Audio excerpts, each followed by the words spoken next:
Hello बच्चों, कैसे हो आप सब। आपका स्वागत है आपके YouTube चैनल पाथवे पे।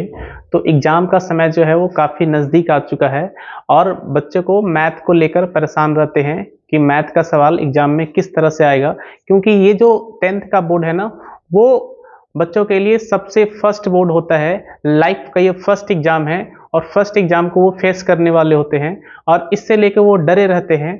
तो इसी समस्या को सॉल्व करने के लिए हमने प्रयास किया है कि आपको मैथ का प्रैक्टिस हम करवाएंगे अभी से लेके एग्जाम तक, है ना।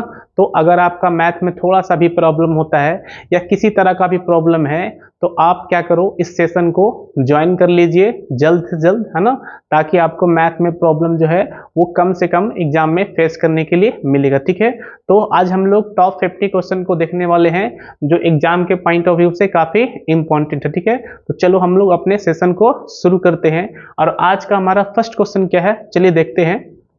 तो फर्स्ट क्वेश्चन है हमारा, दो बिंदु P 2,3 और Q 4,1 के बीच की दूरी का मान होगा। तो आपको बताना है कि तुम्हारे पास दो पॉइंट है, एक पॉइंट है तुम्हारा 2,3 और एक पॉइंट है तुम्हारा 4,1। तो हमें क्या बताना है, इन दोनों के बीच का दूरी, है ना।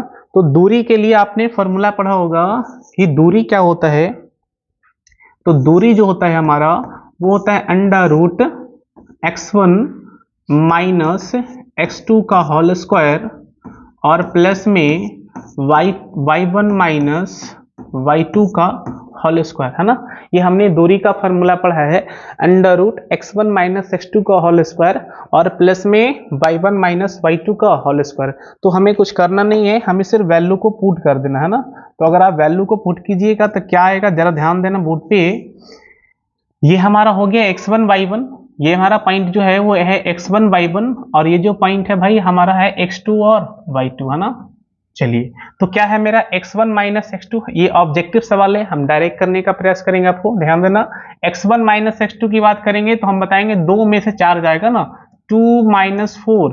तो 2 माइनस 4 कितना होता है बोलो, -2 होता है।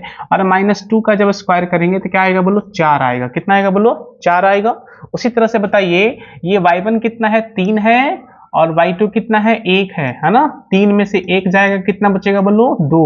और 2 का स्क्वायर भी कितना होता है, 4 होता है। कितना होता है बोलो, 4 होता है। अब इसको जरा ध्यान दीजिए, ये हो जाएगा इक्वल टू 4 4 कितना हो गया बोलो, 8 हो जाएगा ना। 8 को क्या लिख सकते हैं, 8 को लिखेंगे 4 गुना 2 और 4 का वर्गमूल कितना होता है, 2। तो ये आ जाएगा हमारा 2 रूट 2। कितना आ गया बोलो, 2 रूट 2। इसका राइट आंसर हो जाएगा ऑप्शन नंबर ए, है ना। आपको तरीका सीखना है, याद नहीं रखना है, क्योंकि ये साइंस तो है नहीं, ये मैथ्स है और मैथ को आपको समझना होता है। ये 50 क्वेश्चन से आप ना जानो कितने सवाल को बना सकते हो अगर आप इस कंसेप्ट को समझ जाइए तो, ठीक है ना। तो d बराबर क्या होता है, under root x1 minus x2 का होल स्क्वायर और प्लस में क्या होता है, y1 माइनस y2 का होल स्क्वायर। अब हमने यहाँ देखा ये मेरा फर्स्ट पॉइंट है ना, तो ये हो 2,3, ये सेकेंड पॉइंट है तो 4,1। तो ये हो गया x1 y1 और ये क्या हो गया बोलो, x2 और y2, है ना। तो क्या होता है x1 माइनस x2, तब भी करेंगे 2 माइनस 4, कितना आएगा बोलो, -2 आएगा। और -2 का स्क्वायर करना है, यहाँ पे क्या आएगा, प्लस में 4 आएगा। उसी तरह से y1 कितना है, 3 है, y2 कितना है, 1 है। 3 में से 1 क्या बोलो, 2 और 2 का स्क्वायर भी कितना होता है, 4 होता है ना। तो 4 4 कितना हो गया, 8। 8 को क्या लिखेंगे, 4 गुना 2 लिखेंगे। तो 4 का वर्गमूल कितना होता है, 2 और रूट 2 का तो निकलेगा नहीं, 2 का तो आएगा हमारा 2 रूट 2। तो इस क्वेश्चन का राइट आंसर हो जाएगा ऑप्शन नंबर ए, हो जाएगा 2 रूट 2। ठीक है, तो नेक्स्ट क्वेश्चन की तरफ चलेंगे। नेक्स्ट क्वेश्चन है हमारा है कि कौन अपरिमेय नहीं है। ठीक है, तो इस तरह का सवाल आप फिक्स मानो कि आपको परिमेय और अपरिमेय से एक सवाल तो कन्फर्म है कि आपको एग्जाम में देखने के लिए मिलेगा ही मिलेगा, है ना। तो आज चलिए इसको हम लोग जड़ से दूर कर लेते हैं, ये परिमेय और अपरिमेय का कहानी, ठीक है ना। चलिए, हमें बोला है परिमेय, एक ध्यान देना, एक परिमेय की बात कर रहे हैं हम लोग और एक होता है अपरिमेय। तो परिमेय से सवाल आ जाए एग्जाम में या तो फिर अपरिमेय से सवाल आ जाए एग्जाम में, ये तो कंफर्म है। तो परिमेय संख्या का मतलब क्या होता है कि वैसा संख्या जिसे आप p बाई q के फॉर्म में लिख सकते हो, है ना। तो जिस संख्या को आप p बटा q के रूप में लिख सकते हो वो संख्या क्या होता है, परिमेय संख्या होता है। और इसमें एक कंडीशन भी है भाई कि q नॉट इक्वल टू 0, है ना। q का वैल्यू जो है वो 0 नहीं हो सकता, q का जो वैल्यू है वो नॉट इक्वल टू क्या होना चाहिए, 0, तब उसको क्या बोलेंगे, p बाई q बोलेंगे, है ना। अब अपरिमेय संख्या की बात करेंगे तो अगर हमें परिमेय याद है कि वैसा संख्या जिसको हम लोग p बटा q के रूप में लिखेंगे और q नॉट इक्वल टू 0 तो उसको बोलते हैं परिमेय, है ना। अब देखो बचा क्या, अपरिमेय। आप बता भाई कि जिसको p बाई q के फॉर्म में आप नहीं लिख पाइएगा तो वो कौन सा संख्या होगा, तो वो अपरिमेय संख्या होगा। या आप हम ये भी बोल सकते हैं आसान भाषा में, जिसका रूट हम नहीं निकाल सकते, है ना, जिसका रूट का वैल्यू आप पूरा पूरा नहीं निकाल सकते हो तो वैसे संख्या क्या बोलते हैं वो लोग, उसको बोलते हैं अपरिमेय संख्या, है ना। तो हमारा सवाल क्या है कि कौन अपरिमेय नहीं है, आपको बताना है कि इनमें से कौन अपरिमेय नहीं है। तो आप ये बताओ कि अपरिमेय नहीं है इसका क्या मतलब होता है, कि वो परिमेय है। वो क्या है बोलो, वो है परिमेय। तो हमें इस ऑप्शन में क्या छांटना है, हमें इस ऑप्शन में उसको छांटना है जो अपरिमेय नहीं है, मतलब कि परिमेय। इसका मतलब है हमें इसमें खोजना है कि कौन परिमेय है, कौन क्या है, परिमेय है। तो परिमेय संख्या क्या होता है, जिसको हम p बटा q के फॉर्म में लिखते हैं और q नॉट इक्वल टू 0 होना चाहिए। तो चलो देखते हैं, ये तो √7 है। अब बोलिएगा √7 जो है इसका तो वर्गमूल निकलेगा, लेकिन पॉइंट में निकलेगा, इंटीजर में निकलेगा नहीं, है ना। तो ध्यान देना है कि रूट में निकले, रूट तो आए लेकिन इसका रूट निकालिएगा, इसका रूट जो है ना वो पूरा पूरा नहीं निकलेगा, वो पॉइंट के बाद चलता जाएगा, है ना। तो ये अपरिमेय में कहानी होता है ना। तो ये √7 तो अपरिमेय संख्या है, तो अपरिमेय हमें तो खोजना है परिमेय। अब देखेंगे √2 बटा √5 भी करेंगे तो ये अपरिमेय ही आएगा, ये भी क्या आएगा, ये भी तो अपरिमेय ही आएगा। बचा क्या, ऑप्शन नंबर डी। तो ऑप्शन नंबर डी को भी आप छाटो, ये √75 है, यहाँ पे कितना है 48। आप ध्यान से देखो, तीनों को, दोनों को 3 से काट दो। √75 को अगर आप 3 से काटिएगा तो ये कुछ और नहीं हो जाएगा, ये हो जाएगा हमारा 25, है ना, क्योंकि 25 ये कितना होता है, 75 होता है ना। तो 3 से हम इसे काट दिया, 3 से हम इसको भी काट देते हैं। 16 3 48, 16 3 कितना होता है बोलो, 48 होता है। तो देखो आप ऊपर में √25 है, नीचे में क्या है बोलो, √16। और 25 का मतलब क्या होता है, 25 का मतलब होता है 5, और √16 का मतलब क्या होता है 4। देखो हमने इसको 5 बटा 4 लिख दिया, मतलब ये नंबर कुछ और नहीं लिखा हुआ था, ये नंबर लिखा हुआ था 5 बटा 4, है ना। तो 5 बटा 4 जो है वो कैसा संख्या है, तो हम बोलेंगे 5 बटा जो 4 है वो हमारा कैसा संख्या है बोलो, परिमेय संख्या है। कैसा संख्या है बोलो, परिमेय संख्या है। इसका राइट आंसर क्या होगा बोलो, ऑप्शन नंबर डी हो जाएगा इसका राइट आंसर, 5 बटा 4। ठीक है, चलिए हम लोग आगे चलते हैं। आगे क्वेश्चन क्या है, cos 18 degree minus sin 72 degree का हमसे मान पूछा गया है। ठीक है, तो आप ध्यान देना कि यहाँ पे आपको हमने एक तरीका बताते हैं यहाँ पे, कि अगर आपको कहीं पर भी इस तरह का फॉर्म मिल जाए कि sin a minus cos b equal to 0, sin a minus cos b जो है वो क्या होता है बोलो, 0। ये कब होता है, तो उसका कंडीशन है कि जब a plus B 90 degree, a plus B कितना बोलो 90 डिग्री। तो अपने दिमाग में बैठा लीजिए कि अगर a प्लस बी 90 डिग्री है तो sin a minus cos b या cos a minus sin b, इसका मान जो है वो कितना होता है बोलो, 0 डिग्री। तो ध्यान देंगे हम कि हम यहाँ देख रहे हैं 18 डिग्री है और यहाँ पे कितना है 72 डिग्री है। तो कुछ नहीं करना है आपको, सबसे पहले आपको इसको जोड़ कर देख लेना है क्या ये 90 डिग्री होता है या नहीं, है ना। हम इन दोनों एंगल को जोड़ कर देखेंगे कि 90 डिग्री होता है या नहीं। जहां 90 डिग्री हो गया था तुरंत हम कर देंगे इसका आंसर कितना, 0। अगर मान लो 90 डिग्री नहीं होता है तो हमें उसका तरीका फिर आगे बढ़ाएंगे, मतलब उसको और सॉल्व करना पड़ेगा। तो आप देखो यहाँ से 8 2 10 और 7 और 1 8 और 8 1 9, ये तो अच्छा बात है कि इन दोनों का सम जो है वो कितना आ गया, 90 डिग्री आ गया। तो हमें तो परेशानी ही नहीं है, हम डायरेक्ट बोलेंगे कि इसका आंसर कितना होगा बोलो, 0 होगा। कितना होगा बोलो 0 होगा। अब ऐसा ऐसा यही नंबर नहीं है, ऐसा ऐसा और भी नंबर है, कौन कौन है वो भी देख लो आप। मतलब कि tan A minus cot B अगर ये 0 होता है तो कब 0 होता है, तो वही कंडीशन है कि A प्लस बी कितना 90 डिग्री। अगर A प्लस बी 90 डिग्री है तो tan A minus cot B 0, cot A minus tan B भी 0 होता है, उल्टा भी इसका सही है। tan A minus cot B बोलो या cot A minus tan B बोलो, है ना। एक और तरीका जान लो आप, cosec A minus sec B, ये भी कितना होगा 0। कब 0 होगा, जब A प्लस बी क्या होगा 90 डिग्री, है ना। तो अपने दिमाग में एक पॉइंट को सेट कर लो कि अगर A प्लस बी 90 डिग्री है तो साइन माइनस कॉस या कॉस माइनस साइन कितना होगा 0 होगा, और कॉसेक माइनस सेक और सेक माइनस कॉसेक क्या होता है 0 होगा, tan minus cot, cot minus tan क्या हो जाएगा 0 होगा। तो जब भी आपको ऐसा सवाल दिख जाए तो आप अपने दिमाग में एक थोड़ा सा सोचना जरूर कि हम पहले इन दोनों का एंगल को चेक करके देखेंगे क्या वो एंगल 0 होता है, सॉरी एंगल 90 डिग्री होता है या नहीं।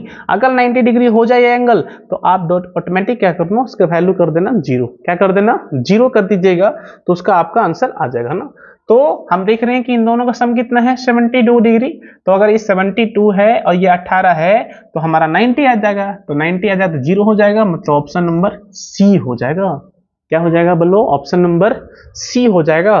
तो आप यहां से एक कंसेप्ट अपने दिमाग में सेट कर लो कि a प्लस बी 90 तो साइन ए माइनस कॉस बी कितना 0, a प्लस बी 90 तो tan ए माइनस कॉट बी कितना 0, a प्लस बी 90 तो कॉसेक माइनस सेक क्या होता है 0 होता है, ठीक है ना। चलिए नेक्स्ट क्वेश्चन, नेक्स्ट क्वेश्चन क्या है, ध्यान देना बोर्ड पे। बोला है बहुपद x square minus 4x plus 1 के शून्यक का योग, है ना। अब देखो यहाँ पे हमें क्या करना है, एक्स स्क्वायर माइनस का 4x है और प्लस में 1 है, हमें इसका निकालना है शून्यक, है ना। इसका क्या निकालना है, हमें इसका निकालना है शून्यक का योग। शून्यक का योग का मतलब होता है alpha plus beta, alpha plus beta, और अल्फा प्लस बीटा क्या होता है, वो होता है माइनस का b बाई ए, माइनस का b बाई ए। अब देखो कई बच्चों को a b c पहचानने में दिक्कत है, कोई दिक्कत नहीं है, आप जरा ध्यान देना। आप ऐसे देखो इसको कि बहुपद का जनरल फॉर्म अगर करेंगे हम लोग ऐसे लिख देते हैं, द्विघात बहुपद का, है ना, a एक्स स्क्वायर प्लस का b एक्स और प्लस में c।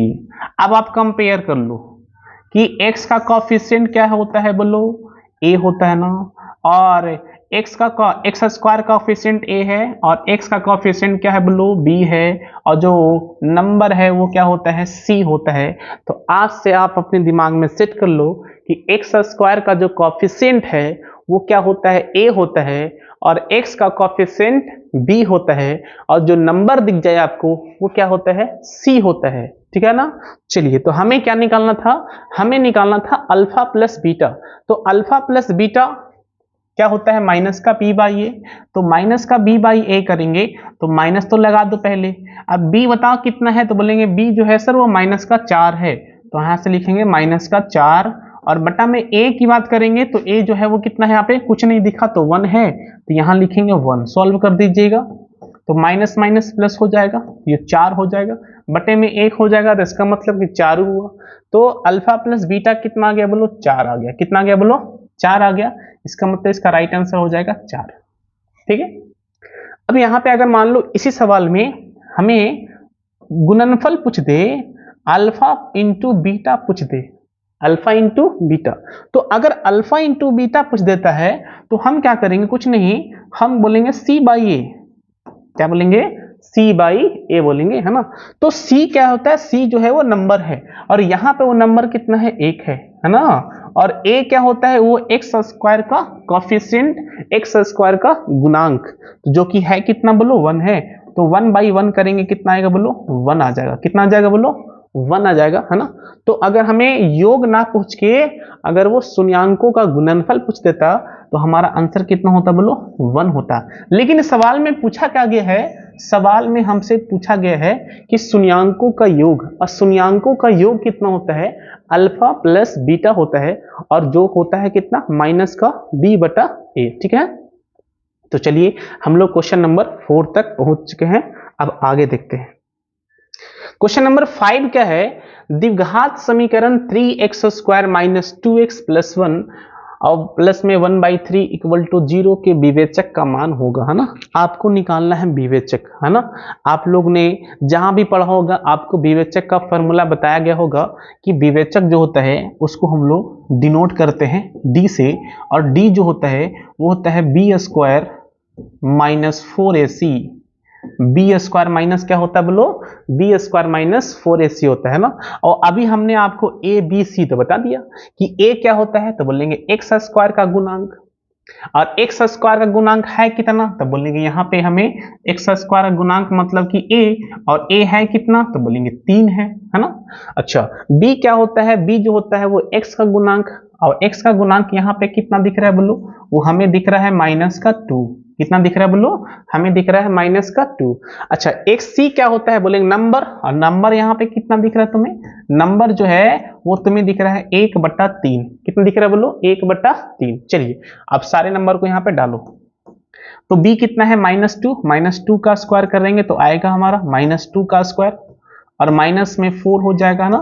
a का मान कितना है बोलो 3 हो जाएगा, और c का मान कितना है बोलो 1/3। काट देना, 3 से 3 कैंसिल आउट हो जाएगा। चलो तो ये हो जाएगा 4, यहां से भी 4 आ जाएगा, 4 में 4 गया कितना बोलो 0, मतलब ऑप्शन नंबर ए। तो जब भी आपको निकालना हो विवेचक तो आपको फॉर्मूला लगाना होगा d बराबर b² minus 4ac, b² minus 4ac। तो जब भी हमें निकालना है विवेचक तो हम कौन सा फॉर्मूला लगाएंगे, b² माइनस 4ac लगाएंगे। अच्छा इसमें b क्या होता है, तो बोलेंगे x का गुणांक होता है, और a क्या होता है, तो बोलेंगे x² का गुणांक होता है, और c क्या होता है, तो बोलेंगे c जो है वो एक नंबर है। c क्या है बोलो, c जो होता है वो नंबर होता है, क्या होता है, नंबर होता है ना। चलिए नेक्स्ट क्वेश्चन देखते हैं। नेक्स्ट बोला है निम्न में से कौन वृत्त का क्षेत्रफल है ना। तो वृत्त का क्षेत्रफल ऑप्शन तो नहीं है, तो लेकिन हमने वृत्त का क्षेत्रफल तो पढ़ रखा है कि वृत्त का क्षेत्रफल क्या होता है πr²।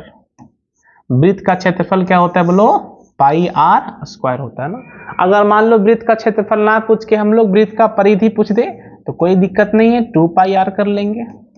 क्या बोलेंगे बोलो, 2πr कर लेंगे। अगर मान लो हमें वृत्त का व्यास पूछ दे तो और आसान है भाई, d बराबर 2r कर लेंगे। क्या कर लेंगे बोलो, 2r कर लेंगे। तो वृत्त का क्षेत्रफल पूछे तो πr² बोलो, वृत्त का व्यास पूछे तो 2r बोलो, और वृत्त का क्या पूछ दे बोलो, परिधि पूछ दे तो क्या बोलेंगे 2πr बोलेंगे ना, c बराबर 2πr। ठीक है चलिए आगे चलते हैं। आगे क्या है बोला, यदि अल्फा और बीटा बहुपद f(x), अच्छा यहाँ पे x² होगा, यहाँ पे x² होगा, तो हमें fx का वैल्यू हमें दे दिया गया है कि fx जो है वो मेरा कितना है बोलो x² है, और प्लस में x है, और प्लस में कितना है 1 है। तो बोला है इसके 2 मूल हैं, तो इसका 2 मूल है, एक अल्फा है और एक कितना है बोलो, एक बीटा है। तो हमें क्या बताना है, हमें बताना है अल्फा प्लस बीटा का मान, है ना। हमें क्या बताना है बोलो, हमें बताना है अल्फा प्लस बीटा का मान। अब अभी आपको बताया कि अल्फा प्लस बीटा क्या होता है, तो अल्फा प्लस बीटा अभी बताया आपको कि माइनस का b बटा a होता है ना। अल्फा प्लस बीटा क्या होता है बोलो, माइनस का b बटा a होता है। और बताओ माइनस का b बटा a सॉल्व कर देंगे तो माइनस हो गया। b क्या होता है, x का गुणांक जो कि 1 दिख रहा है हमें, और a क्या होता है x² का गुणांक जो भी 1 दिख रहा है हमें, मतलब कि हो जाएगा -1, है ना। और -1 हमें कहाँ पे है, देखो ऑप्शन नंबर बी में, ऑप्शन नंबर बी में जो है वो माइनस का क्या है बोलो 1 है ना। अब देखो हम आपको ये ऑब्जेक्टिव को मारना नहीं सिखा रहे हैं, ऑब्जेक्टिव जो है ना, ऑब्जेक्टिव के थ्रू आपको हम कंसेप्ट सिखा रहे हैं। ये एग्जाम में जरूरी नहीं कि ये सवाल यही कॉपी आ जाए, लेकिन इस पे मिलता जुलता आएगा। यहां पे अल्फा प्लस बीटा है तो वहां पे अल्फा इंटू बीटा ही पूछ सकता है ना। तो आपको कंसेप्ट सीखना है। इस 50 क्वेश्चन से आपको हम 50 कंसेप्ट सिखा देंगे। अब उस 50 कंसेप्ट से आप ना जानो कितने सवाल को सॉल्व करके चले आइए एग्जाम में, है ना। तो आपको कंसेप्ट को सीखना है और फिर उस पर काम करना है।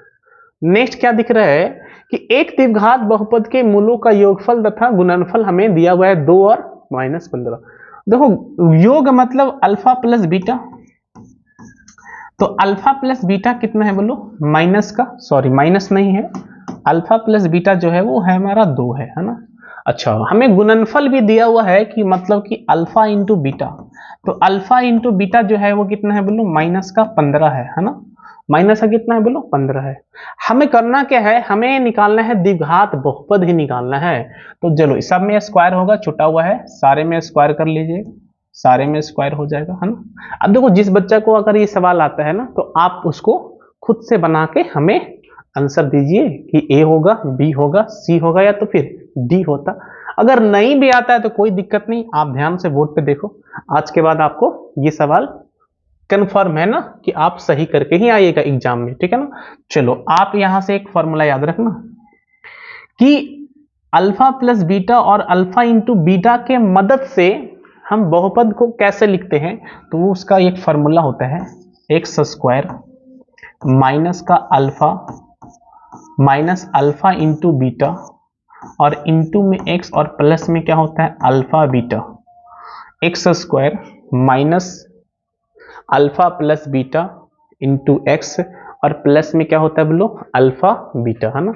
अब यहां से हम लोग क्या करेंगे, हम लोग वैल्यू पुट करेंगे, तो एक्स स्क्वायर तो चलो यहाँ पे ठीक है ना, माइनस हो जाएगा, अल्फा प्लस बीटा हमारा कितना है बोलो 2 है, तो यहाँ पे 2 हो जाएगा, इनटू में एक्स हो जाएगा, प्लस में अल्फा बीटा है और अल्फा बीटा है कितना बोलो माइनस का 15, तो प्लस में हो जाएगा माइनस का 15। अब इसे हम सॉल्व कर देंगे, तो सॉल्व कर देंगे तो कितना आ जाएगा, तो ये आ जाएगा एक्स स्क्वायर माइनस में 2x और माइनस में 15, एक्स स्क्वायर माइनस में 2x और माइनस में कितना आ जाएगा बोलो 15। और ऐसा ऑप्शन हमें कहाँ पे दिख रहा है, ऐसा ऑप्शन जो है हमें वो डी में दिख रहा है, कहाँ पे दिख रहा है बोलो, ऐसा ऑप्शन जो है हमें वो डी में दिख रहा है ना। अच्छा आप एक पॉइंट और यहाँ पे कंफर्म कर देना, क्या हमने ये फॉर्मूला जो लिखा है वो सही लिखा है, x square minus alpha plus beta into x plus में alpha beta.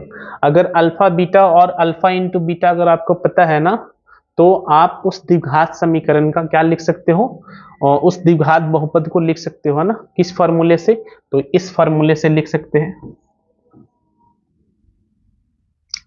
X square minus alpha plus beta into x plus में अल्फा बीटा, ठीक है ना। चलिए तो x square minus 2x minus का 15 हो जाएगा, ठीक है।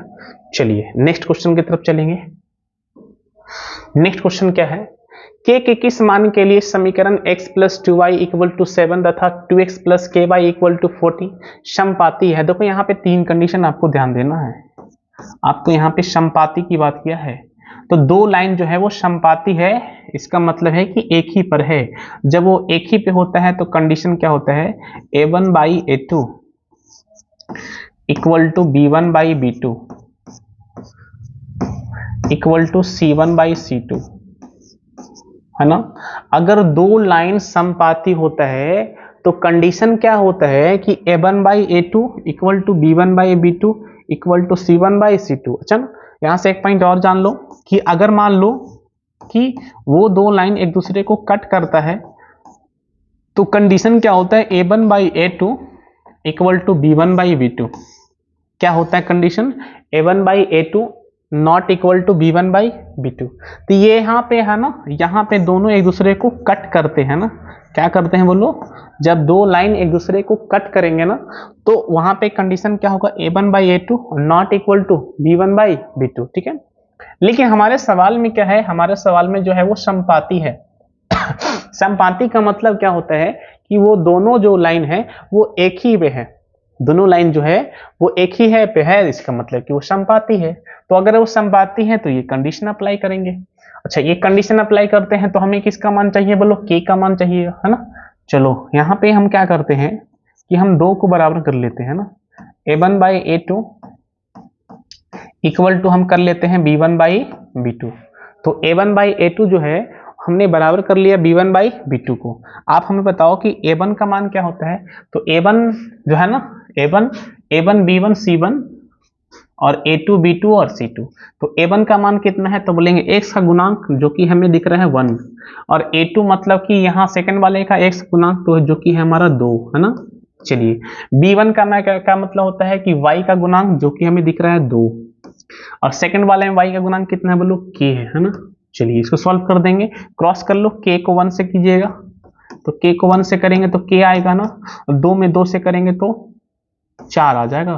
तो हमने यहां से निकाल लिया कि k का जो मान है वो कितना आएगा बोलो 4 आएगा, ठीक है ना। k का मान कितना आएगा बोलो 4 आएगा। तो आपको याद रखना है कि अगर दो लाइन कैसा हो, समपाती हो। समपाती का मतलब क्या होता है कि दो लाइन जो है ना वो एक ही पे है ना। एक लाइन ये है, इसी पे एक और लाइन है, इसका मतलब दो लाइन कैसा है, समपाती है। इसको ऐसे ही बोलेगा कि दो लाइन समपाती है। समपाती का मतलब कैसा होता है अनंत हल। कैसा होता है अनंत हल। अगर दो लाइन एक ही पे आ जाए, ये एक लाइन है और इसी पे एक और लाइन है, तो अगर दो लाइन एक ही पे आ जाए इसका मतलब है कि वो हर पॉइंट पे एक दूसरे को काट रहा है, और एक पॉइंट को काटता है तो एक हल होता है। अब उसने काटा है कितने पॉइंट पे बोलो, उसने इनफाइनाइट पॉइंट पे काटा है, इसका मतलब है उसका हल कैसा होगा, इनफाइनाइट हल होगा। तो समपाती है या बोलेगा अनेक हल, है ना। तो ये हो जाएगा हमारा, इस तरह से ये कंडीशन है। तो ये हमारा कंडीशन जो है वो कब अप्लाई करिएगा, तो ये तब अप्लाई कीजिएगा जब दो लाइन कैसा हो, समपाती हो, एक ही पर हो, ठीक है। चलिए नेक्स्ट क्वेश्चन की तरफ चलेंगे, क्योंकि सवाल काफी है। यदि युगपत समीकरण निकाय का अनगिनत हल, देखो खुदाया अनगिनत हल, तो वह समीकरण निकाय कहलाता है, क्या कहलाता है, बोला है विरोधी, इनमें से कोई नहीं, अविरोधी या आश्रित। अब देखो अनेक हल का मतलब क्या होता है कि वो दो लाइन जो है वो एक दूसरे पर ही है। जब एक दूसरे पर ही है इसका मतलब है कि वो एक दूसरे पे आश्रित है। क्या है बोलो, एक दूसरे पे क्या है बोलो, आश्रित है। अगर दो लाइन एक ही पर है इसका मतलब है कि वो दोनों ही लाइन एक दूसरे पे आश्रित है। हम क्या बोलेंगे, दोनों ही लाइन जो है एक दूसरे पर क्या है बोलो, आश्रित है। तो इसका आंसर क्या हो जाएगा बोलो, आश्रित, है ना। अच्छा, ये अविरोधी का मतलब क्या होता है, अविरोधी का मतलब है कि उसने काटा ही नहीं। अगर मान लो कि दो लाइन काटे ही नहीं तो कैसा होगा जगह, अविरोधी। ये विरोध का मतलब कट करेगा, कट करेगा तो सॉल्यूशन इसका निकलेगा, है ना। तो अब यहां पे देखो कि विरोधी है, विरोधी का मतलब है कि दो लाइन एक दूसरे को कट किया है, कट किया है मतलब एक दूसरे को विरोध किया एक दूसरे से आने से। अविरोधी का मतलब क्या हो गया कि दोनों ने विरोध किया ही नहीं। अब दोनों ने विरोध ही नहीं किया है तो कोई हल निकलेगा, नहीं निकलेगा। अब दो व्यक्ति है, अब दोनों एक दूसरे से लड़ेगा ही नहीं, उसका कोई उपाय तो है नहीं।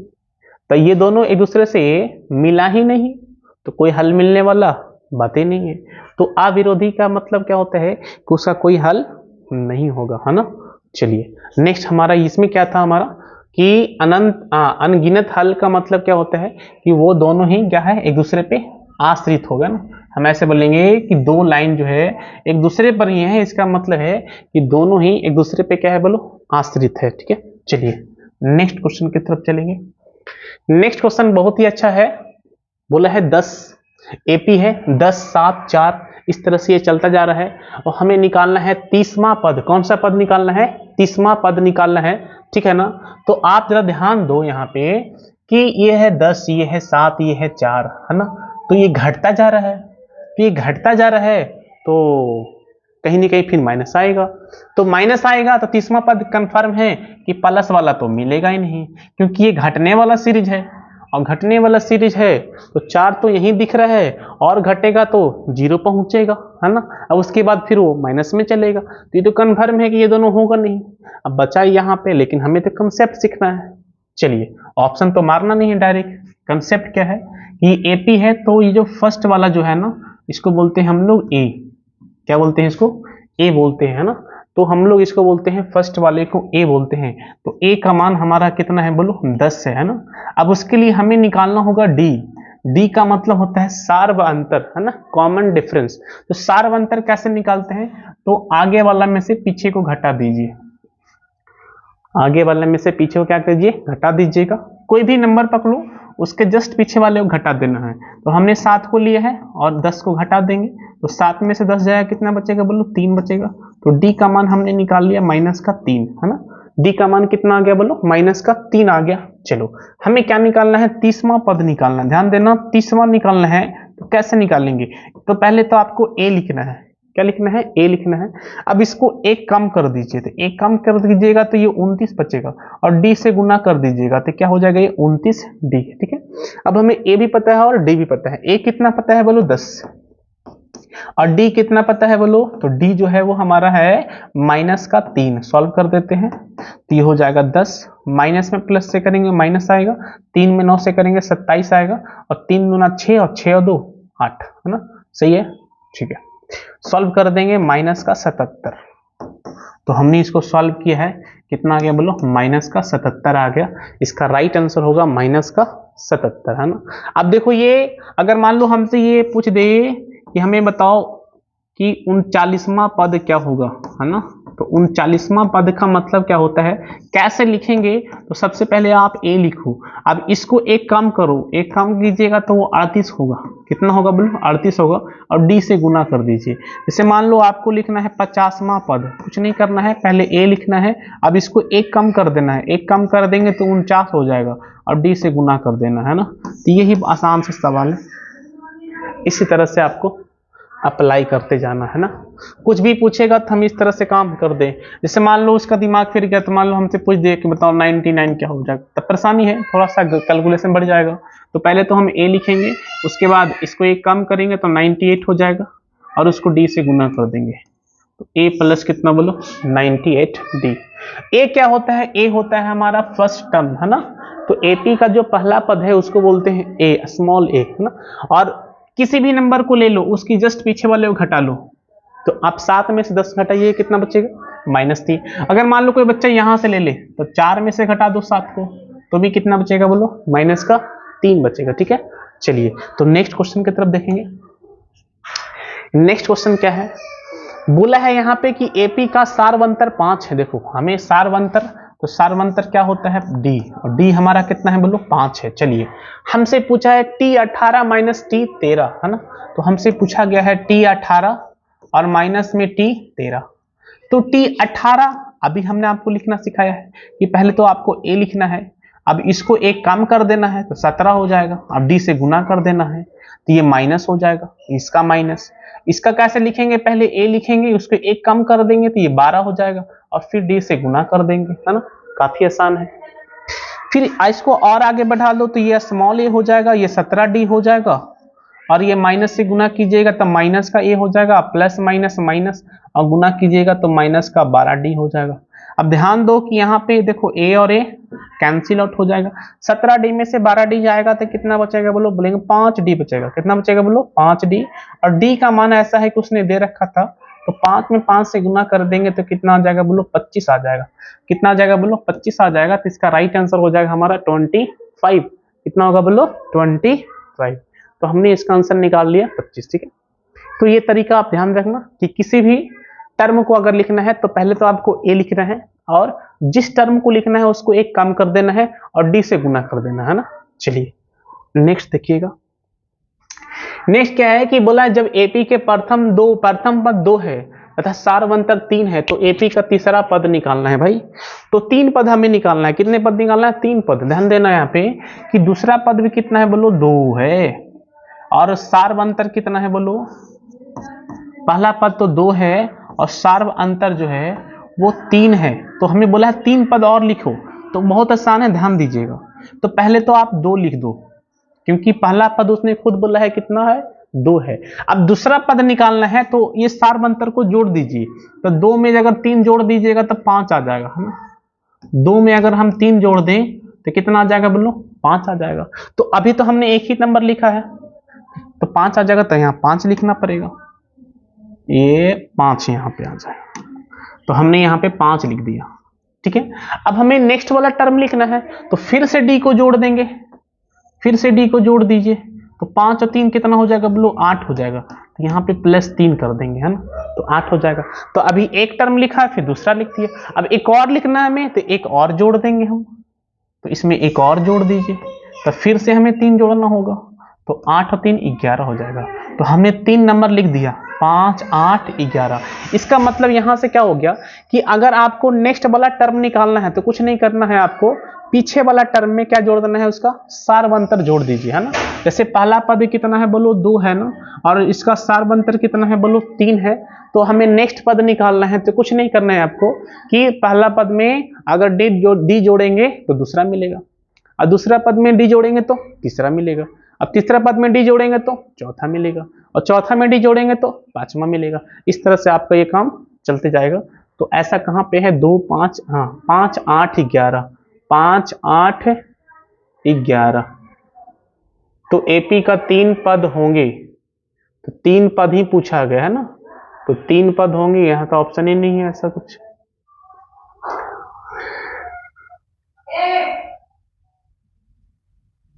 ठीक है, चलो सही है, 5 8 और 11 है ना, तो इसका आंसर जो होगा वो 5 8 और 11, 5 8 और 11।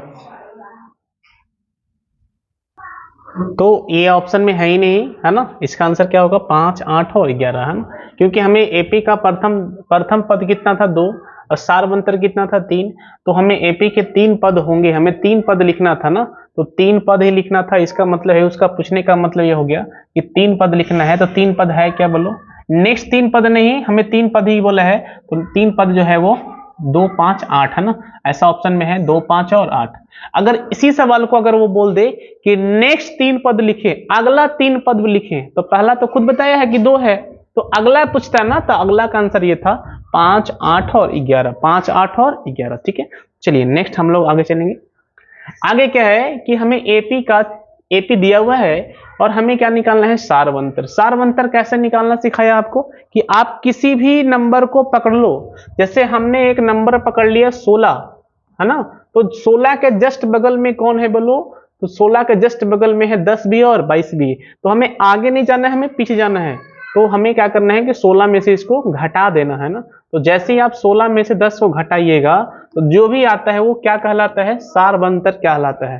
क्या कहलाता है बोलो, सार्वंतर। इसका सार्वंतर कितना हो जाएगा बोलो, तो बोलेंगे 6 हो जाएगा। कितना हो जाएगा बोलो, 6 हो जाएगा। ठीक है, चलिए ये क्वेश्चन क्या है कि एबीसी में एबी एवं एसी, चलो फिगर बना देते हैं आपके लिए।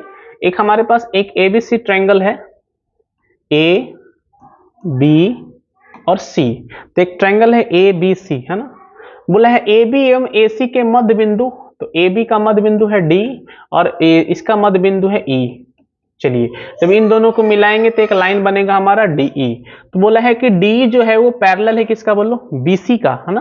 तो डी पैरेलल बीसी, तो हमसे क्या पूछा गया है, अच्छा डी पैरेलल बीसी है तो बीसी का मान कितना है बोलो 8, है ना। तो बीसी अगर 8 है तो हमसे पूछा है कि ये जो डी है इसका मान क्या होगा, है ना। तो याद रखना कि अगर तुम्हारा ये त्रिभुज है एबीसी और इसमें ए बी का मध्य बिंदु डी है और ए सी का मध्य बिंदु क्या है बोलो ई है ना, तो BC अगर 8 है ना तो जो D है उसका आधा होता है, तो 8 का आधा कितना होगा, तो बोलेंगे 8 का जो आधा होगा वो होगा 4। कितना होगा बोलो, तो 8 का जो आधा होगा वो हो जाएगा हमारा 4, है ना। तो हमें यह ध्यान देना है कि त्रिभुज ABC में कि AB का मध्य बिंदु D है और AC का मध्य बिंदु E है, तो BC और D, है ना, ये जो BC जो होता है, ये BC जो है ये होता है 2 गुना DE, खत्म कहानी।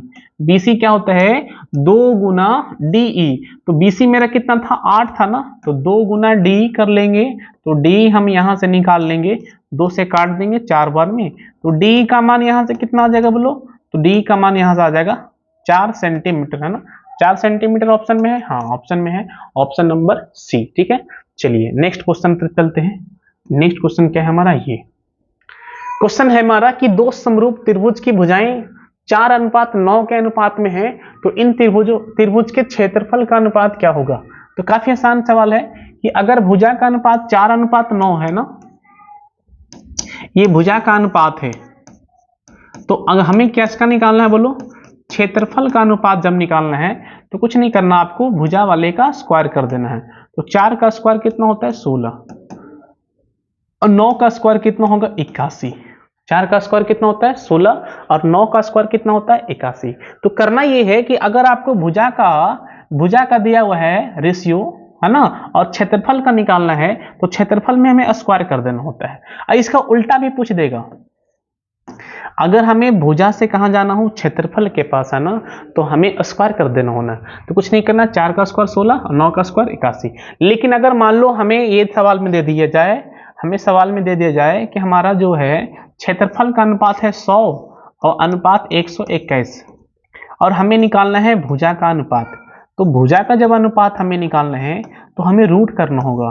तो 100 का हम रूट कर लेंगे और हमें 121 का भी रूट कर लेंगे। तो 100 का रूट कर लेंगे, कितना आ जाएगा बोलो, 10 आ जाएगा। अच्छा, 121 का जब रूट करेंगे कितना आ जाएगा बोलो, 11 आ जाएगा। तो आपको ध्यान ये देना है कि अगर आपको भुजा दिया जाए, भुजा का अनुपात दिया हुआ है और कहाँ जाना है, हमें क्षेत्रफल निकालना है, क्षेत्रफल का अनुपात, तो हमें क्या करना है, स्क्वायर करना है ना, स्क्वायर करना है। अगर हमें क्षेत्रफल का अनुपात दिया हुआ है और हमें कहाँ आना है, भुजा पे आना है, तो हमें अंडर रूट चढ़ाना है, मतलब कि हमें वर्गमूल निकालना है। ठीक है, जैसे कि क्षेत्रफल का अनुपात कितना है, 100 अनुपात 121 है ना, तो हमें क्या निकालना है, भुजा का अनुपात, तो हम रूट चढ़ा देंगे। 100 का रूट कितना होता है, 10, 121 का कितना होता है, 11। तो आप डायरेक्ट बना सकते हो। ऐसा ऑप्शन हमारा कहाँ पे है, 1681, ऑप्शन नंबर डी में। ऑप्शन नंबर किस में है बोलो, डी में। चलिए नेक्स्ट क्वेश्चन क्या है, किसी समबाहु त्रिभुज की भुजा 20 सेंटीमीटर है तो इसकी ऊंचाई निकालना, है ना। ये तो काफी आसान सवाल है कि समबाहु त्रिभुज का भुजा दिया हुआ है और हमसे पूछा गया है ऊंचाई। तो ऊंचाई क्या होता है समबाहु त्रिभुज का, तो हम बताए हैं आपको, √3 और बटा में 2 और इंटू में भुजा, √3 बटा में 2 इंटू में भुजा। तो आप कर लो √3 बटा में 2 इंटू में भुजा, भुजा कितना है 20, तो 20 लिख देंगे, 2 से काट देंगे तो 10 बार में, तो हमारा आंसर हो जाएगा 10√3। कितना हो जाएगा बोलो, 10√3, है ना। तो इसका राइट आंसर होगा 10√3, है ना, ऑप्शन है ही नहीं, तो आप देख लेना 10 कितना हो जाएगा बोलो, 3। तो फॉर्मूला आपको याद रखना है कि समबाहु त्रिभुज का ऊंचाई क्या होता है, √3 बटा में 2 इंटू में भुजा। लेकिन क्षेत्रफल अगर पूछे, है ना, तो लिखना है आपको √3 बटा में 4 इंटू में भुजा स्क्वायर। तो समबाहु त्रिभुज का क्षेत्रफल अगर पूछे तो √3 बटा 4 होता है इंटू भुजा स्क्वायर। लेकिन समबाहु त्रिभुज का अगर ऊंचाई पूछता है तो √3 बटा 2 इंटू में क्या हो जाएगा, भुजा हो जाएगा। चलिए नेक्स्ट क्वेश्चन देखते हैं फटाफट। हमें निकालना है बिंदु 4, -5 की दूरी मूल बिंदु से, मूल नहीं है, मूल बिंदु से दूरी कितना होगा ना। तो मूल बिंदु से अगर आपको दूरी निकालना हो ना, किसी भी पॉइंट का दूरी निकालना है मूल बिंदु से, तो हम कैसे निकालेंगे, तो उसके लिए आप ध्यान देना, हमें निकालना है डी। तो डी क्या हो जाएगा, मूल बिंदु से निकालना है तब x² + y², खत्म। अगर हमें मूल बिंदु से निकालना है दूरी तो फॉर्मूला क्या होता है, √x² + y²। तो चलिए सॉल्व कर देते हैं, अब तो कुछ बचा ही नहीं हमारा। बताओ x कितना है, तो बोलेंगे 4, 4 का स्क्वायर 16 प्लस y कितना है -5, -5 का स्क्वायर 25। तो 16 और 25 कितना होता है बोलो, तो जोड़ देते हैं, तो जोड़ दीजिए आप। तो जोड़िएगा तो 6 और 5 11 हो जाएगा, और 2 और 1 3 और 3 और 1 4। तो हमने निकाल लिया दूरी, कि दूरी जो है वो कितना है बोलो, √41। √ कितना बोलो, 41। तो आपको इसमें क्या ध्यान देना है कि मूल बिंदु से किसी भी पॉइंट का जो दूरी होता है वो कितना होता है, √x² + y², √x² प्लस में y²। जो भी दिया जाएगा उसका आप इस तरह से निकाल सकते हो। चलिए नेक्स्ट क्या है, यहाँ पे हमें 2 बिंदु दिया हुआ है और 2 बिंदु के बीच का दूरी हमें निकालना है ना। इस तरह का सवाल आपके एग्जाम में एकदम कंफर्म है कि आपको आएगा ही आएगा, पॉइंट अलग अलग होगा। आपको फॉर्मूला तो हमने बता दिया, डी बराबर आपको फॉर्मूला क्या होता है, फिर से एक बार बता देते हैं, अगर आपको आता है तो आप भी बताइए क्या होता है कमेंट में। ये होता है x1 - x2 का होल स्क्वायर और प्लस में y1 - y2 का होल स्क्वायर, है ना। तो आपका काम हो गया आसान। x1 कितना है बोलो, -5 है, और x2 कितना है बोलो, -1 है। तो -5 में से -1 घटाएंगे तो +1 हो जाएगा ना। तो अब इसको सॉल्व कर दो, तो यहां से आ जाएगा -4, है ना। ये है कितना बोलो, 7, 7 में कितना घटाना है बोलो, 3। तो 7 में 3 घटाना है तो कितना आ जाएगा बोलो, 4, है ना। चलिए 4 का स्क्वायर होता है 16, यहाँ भी 16, 16 16 32, है ना। 16 एक काम करो, 16 16 32 हो जाएगा ना। और 32 को हम लोग क्या लिख देंगे, 32 को हम लिख देंगे 16 गुना 2, है ना। इसको लिखेंगे 16 गुना 2, 16 का 4 हो जाएगा और 2 अंदर में अकेला बैठा रहेगा, तो आंसर हो जाएगा 4√2। 4 कितना बोलो 2। ये काफी आसान सवाल है, हर एक बच्चा बना सकता है इसको। अगर नहीं बना पाता है तो आप इस फार्मूला का याद रखिए, x1 माइनस x2 का होल स्क्वायर और प्लस में y1 माइनस y2 का होल स्क्वायर। ठीक है, चलिए आगे चलेंगे। अब आगे फिर वही, आगे हमें क्या करना है, आगे बहुत मस्त कंसेप्ट दिया हुआ है कि हमारे पास 2 पॉइंट है। एक पॉइंट कितना है 4,5 और एक दूसरा भी पॉइंट है हमारे पास, वो है हमारा 6,5। तो तुम्हारे पास 2 पॉइंट है, एक है 4,5 और एक है कितना बोलो 6,5। हमें क्या करना है, हमें बताना है मूल बिंदु का निर्देशांक बताना है। तो मूल बिंदु का हमें निर्देशांक बताना है, मतलब हमें P का निर्देशांक बताना है। तो मूल बिंदु का निर्देशांक कैसे निकालते हैं, तो दोनों का आप x निर्देशांक जोड़ दीजिए और बटा में 2, है ना। आपने फॉर्मूला पढ़ा होगा कि x1 प्लस x2 बाई 2 और y1 प्लस y2 बाई 2, यही होता है ना। मूल बिंदु का निर्देशांक कितना होता है x1 प्लस x2 बाई 2 और y1 प्लस y2 बाई 2, है ना। तो अब करना क्या है कि हमारा x1 कितना है, तो ये पॉइंट है हमारा, तो बोलेंगे 4 प्लस 6, तो 4 प्लस 6 कीजिएगा तो 4 प्लस 6 बटा 2 हो जाएगा। और यहाँ से कितना है बोलो, और है 5 प्लस 5, तो बोलेंगे 5 और प्लस में 5 और बटा में कितना हो जाएगा 2 हो जाएगा। सॉल्व कर सकते हो आप इसे, तो इसको सॉल्व कीजिएगा तो कितना आ जाएगा बताइए। यहाँ से 4 और 6 10 हो जाएगा, 10 बटा 2 कितना होता है 5, ठीक है ना। 5 5 10, 10 बटा 2 कितना होता है 5, तो हमने निकाल लिया है 5,5। कहीं पर ऑप्शन है, हाँ है ऑप्शन में, option number B, option number B. तो आपको इसमें ध्यान क्या देना है कि मध्य बिंदु का जो निर्देशांक होता है वो कितना होता है, तो बोलेंगे x1 प्लस x2 बाई 2 और y1 प्लस y2 बाई कितना होता है बोलो 2 होता है, ठीक है ना। चलिए नेक्स्ट क्वेश्चन की तरफ चलेंगे और नेक्स्ट क्वेश्चन है क्या देखते हैं। अच्छा, इसमें हमें क्या पूछा गया है, इसमें हमें पूछा गया है इस पॉइंट जो है ना, ये जो पॉइंट दिया हुआ है ना, वो पॉइंट जो है वो किस कोऑर्डिनेट में है, किस चतुर्थांश में है, किस क्वाड्रेंट में है ना। तो आप आज से याद रखना कि एक हमारा ये लाइन है, एक दूसरा लाइन है, तो ये 2 लाइन बनाने से ये जो हमारा यहाँ प्लेन जो था ना वो 4 भाग में बट गया है ना। तो बताइए, तो हम लोग क्या करेंगे,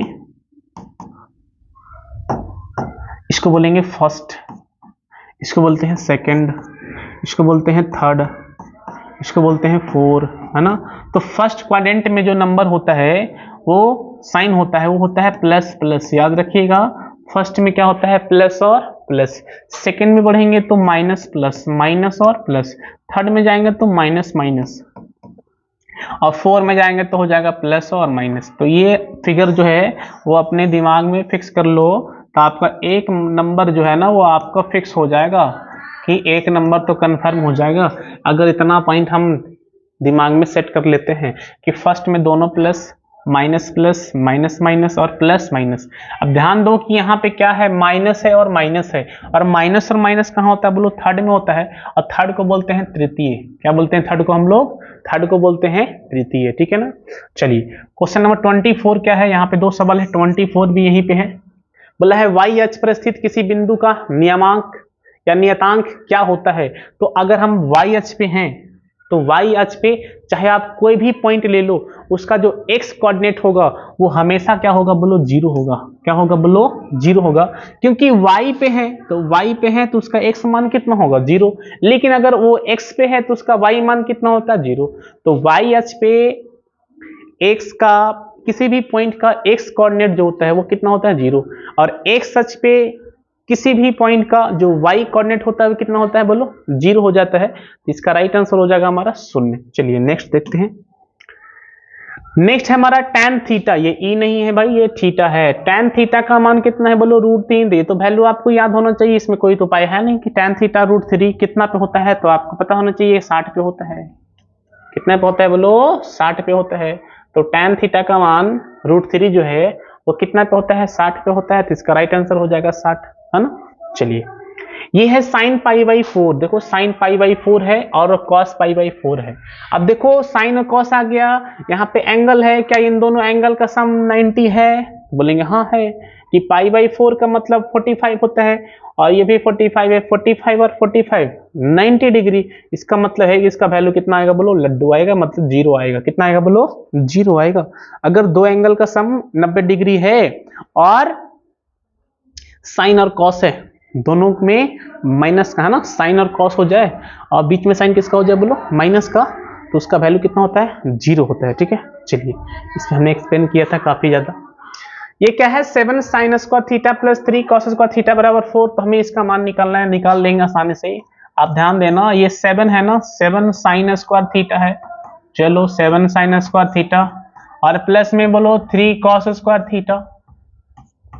इसका मान कितना है बोलो? 4 है ना। चलिए सॉल्व कर देंगे आसान से। देखो ये 3 कॉस स्क्वायर थीटा है ना, एक काम कर लो, ये 7 ले लो पहले, ये 7 साइन स्क्वायर थीटा हो जाएगा। अच्छा एक काम कीजिए आप, ये 3 को रहने दो, इसको ही चेंज कर दो, 1 माइनस साइन स्क्वायर तो लिख ही सकते हैं, तो 1 minus sine square theta equal to कितना हो जाएगा बोलो? 4 हो जाएगा ना। सॉल्व कर देते हैं इसे और हम लोग, ये 7 साइन स्क्वायर थीटा हो जाएगा, प्लस में क्या कर देंगे बताइए आप? तो 3 हो जाएगा प्लस में और माइनस में हो जाएगा 3 sine square theta equal to 4, है ना। तो 7 में से गया 3 तो 4 बचेगा, 4 साइन स्क्वायर थीटा, है ना। चलिए अब यहां से करना क्या है? 3 को उधर ले जाना है, तो 4 में से 3 क्या? 1, तो साइन स्क्वायर थीटा का मान कितना आ जाएगा? 1/4। अब स्क्वायर को हटा देंगे तो साइन थीटा क्या आ जाएगा? साइन थीटा जो आ जाएगा वो आ जाएगा 1/2, है ना। अब 1/2 जो है वो साइन कितने का मान होता है? तो बोलेंगे 60 डिग्री का। तो हमने यहाँ से थीटा का मान भी निकाल लिया 60 डिग्री, और सेक 60 डिग्री का मान कितना होता है? तो बोलेंगे cos 60 का मान होता है 1/2, तो सेक 60 का मान हो जाएगा 2, ठीक है ना, माइनस cos 60 का मान कितना होता है? √3/2, ये हो जाएगा हमारा 2/√3। अब कुछ नहीं करना है, इसको सॉल्व कर देना। यहाँ कितना हो जाएगा? 1, एलसीएम ले लो, एलसीएम आ जाएगा हमारा √3, तो √3 हो जाएगा, ये गुना हो जाएगा यहाँ पे 2√3 और माइनस में कितना बोलो? 2, तो इसका राइट आंसर हो जाएगा 2√3 माइनस में 2 और बटा में कितना? √3। अब इसका ऑप्शन जो भी होगा आप देख लेना कि 2√3 माइनस 2 और बटा में कितना बोलो? √3, ठीक है ना। चलिए साइन t डिग्री बराबर साइन a, है ना, तो हमें a का मान बताना है। देखो हमें डिग्री से कहाँ जाना है? रेडियन में। तो आप जानो कि पाई रेडियन का जो वैल्यू होता है वो कितना होता है? 180 डिग्री। पाई रेडियन जो है वो कितना होता है? 180 डिग्री। इसको आप उल्टा करके भी लिख सकते हो कि 180 डिग्री बराबर पाई रेडियन, है ना। तो यहाँ से 1 डिग्री का मान कितना आ जाएगा? तो बोलेंगे पाई बटा 180 हो जाएगा। तो हमारे पास कितना डिग्री है? t डिग्री है, तो t डिग्री कितना हो जाएगा? तो बोलेंगे पाई बटा 180 और इनटू में कितना हो जाएगा? t हो जाएगा, है ना।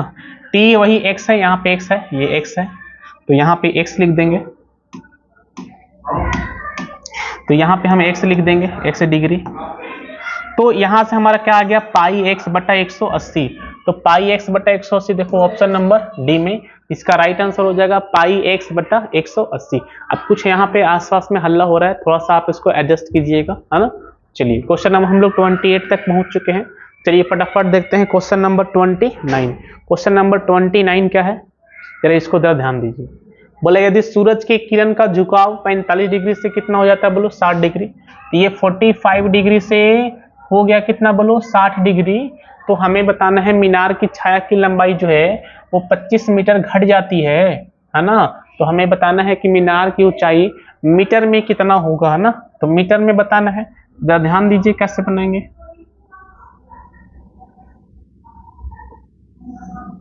ध्यान से समझ लेना भाई।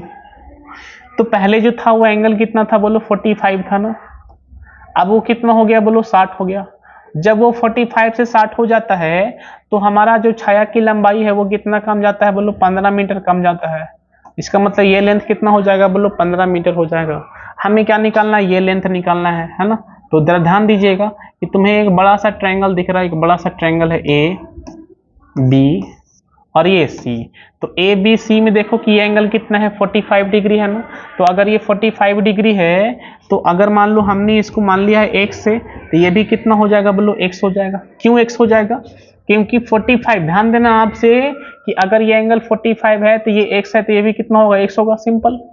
अगर ये 45 है तो ये x है तो ये भी कितना होगा x हो जाएगा। चलिए, तो अगर ये पूरा लेंथ जो है वो x है, ध्यान दो ना यहाँ पे, ये पूरा जो लेंथ है वो कितना है बोलो x है।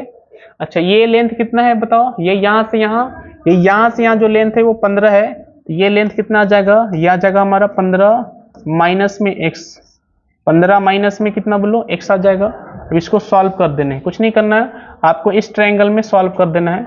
इस ट्रायंगल में बताओ tan 60 कितना आएगा। तो tan 60 जो है यहाँ से हमारा आ जाएगा p बटा b, और p कितना है तो x है, और b कितना है, b जो है वो 15 माइनस x है। इसको सॉल्व कर देंगे। tan 60 का मान कितना होता है बोलो, √3 होता है, और ये हो जाएगा x और बटे में 15 माइनस x। अब इसको क्या करना है, क्रॉस कर लीजिए, यहाँ पे 1 है, क्रॉस कर लो, 50 माइनस x और इंटू में कितना बोलो √3, और इंटू में इक्वल टू x हो जाएगा। इसको और सॉल्व करेंगे, मल्टीप्लाई कर दो, 15 √3 हो जाएगा, माइनस में √3x और इक्वल टू कितना बोलो x हो जाएगा। यहाँ से 15 √3 हो जाएगा, यहाँ से माइनस इक्वल टू हो जाएगा √3x और प्लस में कितना x। अब यहाँ से करना क्या है कि 15 √3 तो यहाँ रहने देते हैं, यहाँ से हम x को कॉमन कर लेंगे तो √3 और प्लस में 1 है ना। तो x का मान यहाँ से कितना आ जाएगा, तो 15 √3 और ये हो जाएगा √3 प्लस में 1। तो हमारा आंसर आ जाएगा 15 √3 और बाई में √3 प्लस 1, ठीक है ना। चलिए, तो हमने अभी क्वेश्चन नंबर 29 पे चले हैं, अब क्वेश्चन नंबर 30 पे चलो।